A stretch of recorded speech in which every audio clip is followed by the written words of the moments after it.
Well, according to the New York Times on Thursday, the United States military has drawn up contingency options for potential on-ground strike to intervene in Nigeria. The plan reportedly includes 3 levels of military options: light, medium, and heavy, all designed to be escalatory.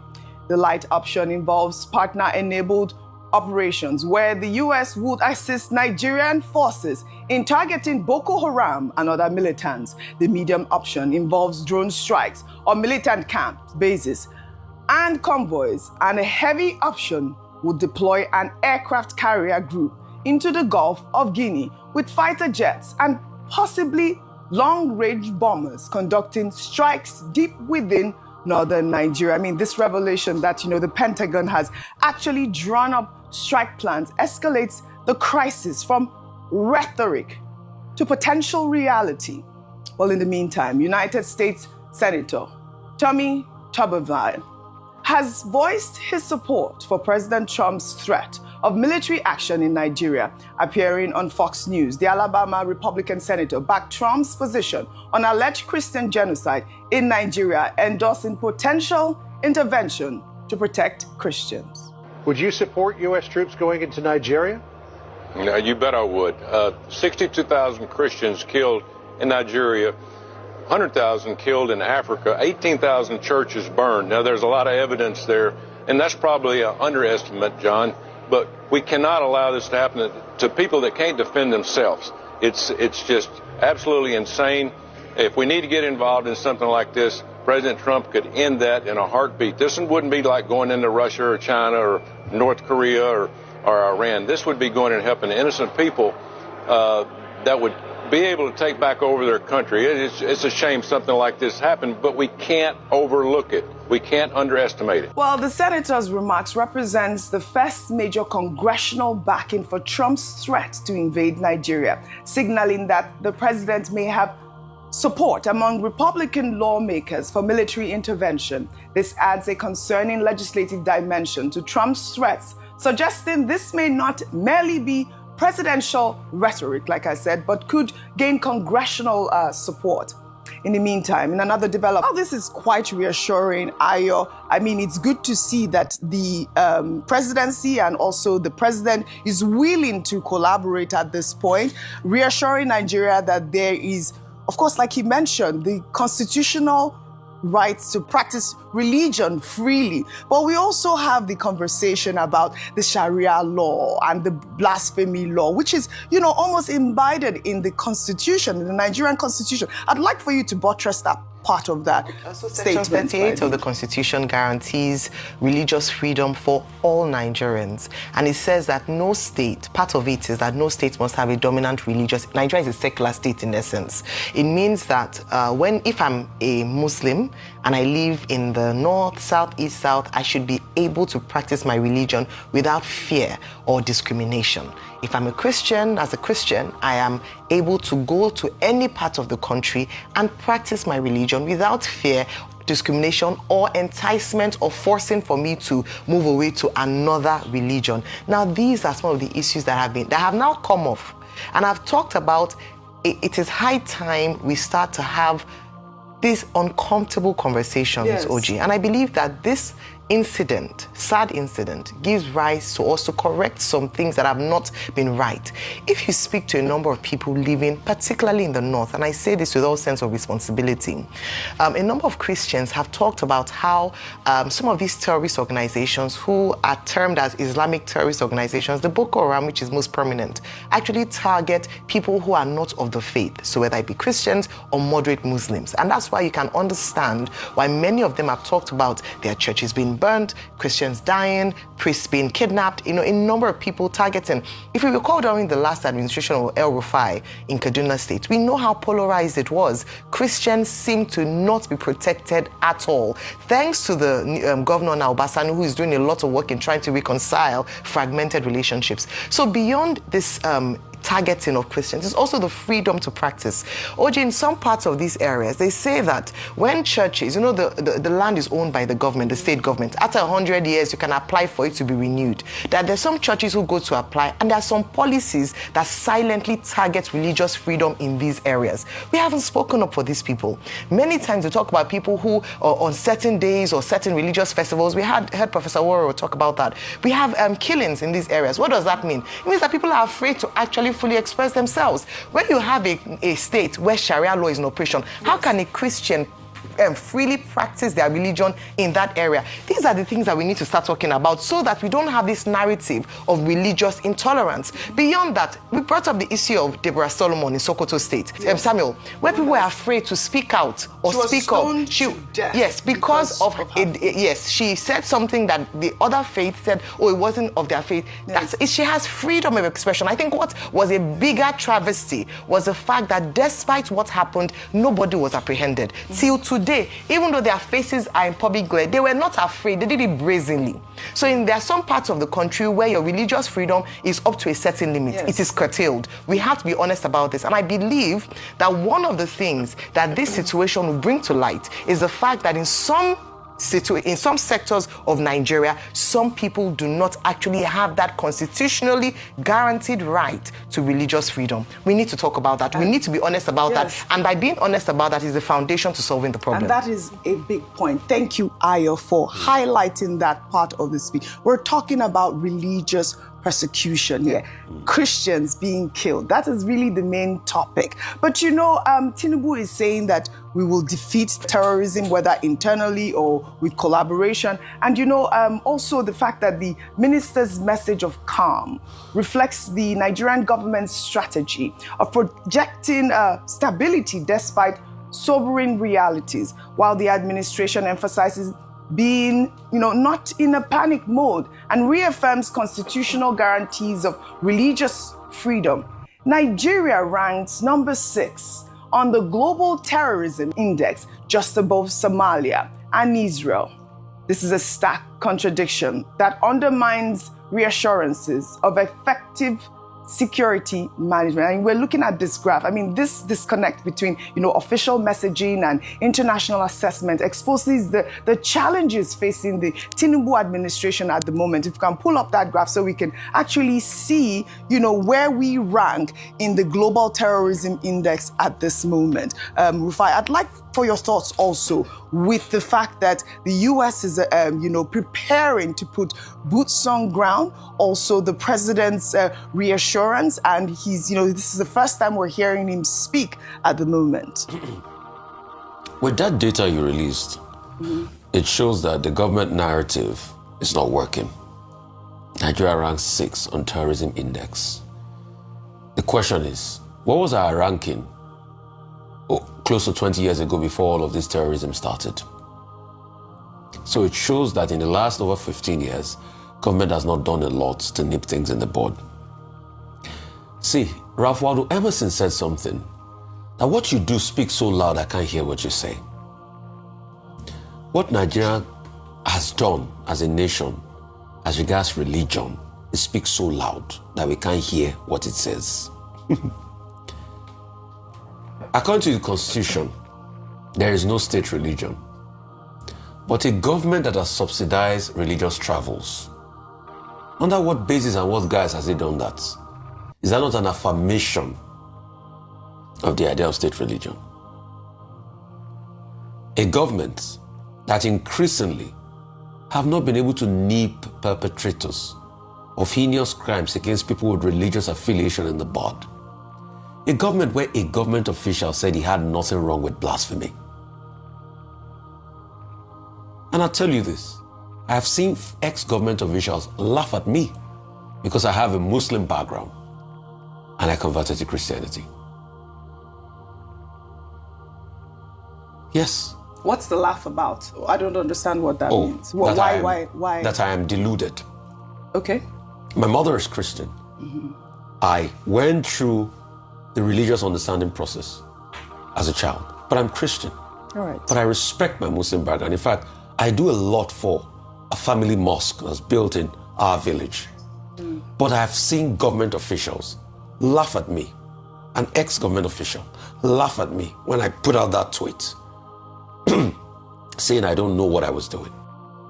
Right. So you can see that what we do is different. And there have been persecution along the lines of religion. Yes. Why am I saying this?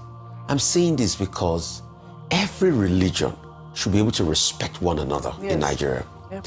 And that's one thing we are not doing enough. But the most important point I want to make, the complicity in the security architecture is a big problem. All right. The fact that people are complicit, I think because see, it even makes it difficult for the fighting soldiers to trust each other. And that's why we've constantly condemned narratives of people that defend bandits and terrorists. So these are the problems we should look at. We want solutions. This is it. But we need to live in a fair society. Yes. Are you on the floor? I mean, also the fact the contract. America was saying that there is a genocide and the massacring of Christians in Nigeria. This is where I am embarrassed. This is where I say it is disgraceful and shameful that the government's response is not that there is no killing of Christians. The response is that no, America, you did not even say it as bad as it is. It's not only Christians that are being killed. Even Muslims are killed. Even traditional believers are killed. Even everybody is killed. What a shame that a country, that a government whose duty is to secure the lives and welfare of people are given as a defense that not only Christians are being killed, but Muslims, everybody is being killed also. What an international admission of failure. All right, U.S. President Donald Trump has designated Nigeria a country of particular concern. What are the implications for Nigeria? Being designated as the country of particular concern by the United States of America means that the U.S. has determined that the country is engaging in or tolerating specifically severe violations of religious freedom. This designation power is gotten from the International Religious Freedom Act of 1998, where the Department of State is empowered to monitor and report on annual basis the infringements of religious freedom worldwide. Then the Secretary of State now has the power to designate some countries based on the findings of the annual report as countries of particular concern. I think this should be in section 402B1A of the IRFA of the United States of America. Now, these are the consequences. If America finds that you are now a country of particular concern, they can go into direct engagement. In other words, negotiations. In other words, going to agreements on how you will improve the religious freedom conditions that they will give you. They can go into diplomatic sanctions. That means degrading, as a way of protest, the relationship you have with the United States. Maybe sacking your ambassador, withdrawing ambassadors, degrading that relationship. They can go into economic sanctions, which is limiting aid or limiting trade. And that's why you saw Donald Trump at the first time saying Nigeria is designated as a country of particular concern, and this may lead to the sanctions, this may lead to cutting off aids. Now, here is the point. How did Nigeria get to this point? Because America was saying that there is a genocide and the massacring of Christians in Nigeria. This is where I am embarrassed. This is where I say it is disgraceful and shameful that the government's response is not that there is no killing of Christians. The response is that, no, America, you did not even say it as bad as it is. It's not only Christians that are being killed. Even Muslims are killed. Even traditional believers are killed. Even everybody is killed. What a shame that a country, that a government whose duty is to secure the lives and welfare of people are given as a defense that not only Christians are being killed, but Muslims, everybody is being killed also. What an international admission of failure on the basic duty of government. So when Donald Trump says, and when Americans say Christians are killed, the government has practically admitted it. That is failure, because no one person is supposed to be killed in a country without account. One person, the death of one person, is 100% loss to the family. You can't have two fathers. When your father is dead, he's dead forever. When your son, at times your only child, is dead, he's dead forever. The finality of death should make our governments and our politicians and our leaders to be ashamed that what they are saying is not that Christians are not being killed. Meaning, they are actually telling Americans, sorry, you're not even saying it as bad as it is. What a shame. So, the most important thing is that we have security problems, security challenges, and even the government is not denying it. So, if America says Christians are killed, they are saying the truth. The issue of genocide, it depends on who is analyzing it. So you just can't wish it away. Why did I say that? Did you not hear people from Benue saying that some foreign invaders, and I'm talking about the governor of Benue State, Governor Alia, that this massacre of his people are perpetrated by terrorists who are mostly foreign invaders with the aim of sacking the people from their land, eliminating the people from their land in order to take over their land. What does that mean? So Nigeria is a vast country. So if you want to talk about whether there is genocide or not, it depends on who is talking about it. If you go to Plateau, they are shouting the same thing, that they want to kill everybody, sack everybody from their land in order to take over their land. So what is that? Having said that, I agree that American government should sanction these corrupt politicians, those that have refused to give us free, fair, credible election, those that are orchestrating violence and rigging during election, those that are stealing Nigerian money and housing it abroad, which these foreign governments know, those that are engaging in sponsoring these terrorists, because some people are sponsoring these terrorists. UAE gave us a list one time. Jonathan said he has Boko Haram members in his cabinet. Abacha said if any insecurity lasts more than 24 hours, the government is aware of it. If there is no complicity of people in government, this will not last from 2009. So what I'm saying is that American government has a point.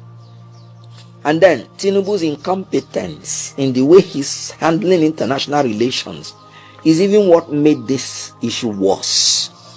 The last time I granted an interview to you people, I pleaded with President Bola Tinubu. I said, please, sir, be careful the way you deal with Donald Trump. You can't wish him away.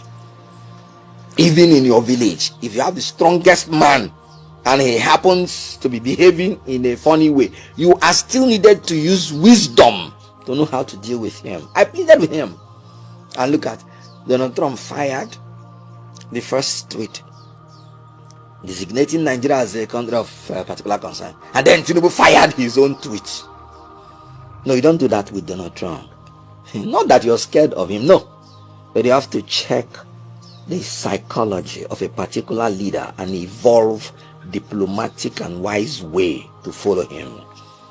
My master's is on international law and diplomacy, and I can always tell you that Tinubu, when the you people asked me the last time, what is my rating of the international relations of Nigeria on that, I say is a disaster. You're now seeing what I saw. How can you, more than 200 million persons have been pleading with you, President Bola Tinubu, appoint qualified ambassadors to represent Nigeria, especially in these major countries? No. You want to do only the things you want. And you know, because of the conditions of your body and mind, at times you do not take reasonable decisions. Daniel Bwala, when his brain was still working, because he was the one who said if you enter APC, your brain stops working. When his brain was still working, he described Tinubu's government as a government that has audacity of hypocrisy and hypocrisy of competence. Meaning Tinubu has the audacity to take decisions, but he ends up taking hypocritical decisions, meaning wrong decisions. Meaning that when Tinubu is purporting to be competent, there is no competence in it. It's simply hypocritical. This is the exact word of Daniel Bwala when Tinubu decided to choose a fellow Muslim to become his vice president. Now, we are paying for it. Tinubu fired the tweet back to Donald Trump. And I laughed because I knew what was going to come after. When Donald Trump now fired his own threats, threatening the use of force if need be, what did Tinubu do again? No, let Tinubu fire back, so that it will be fire for fire.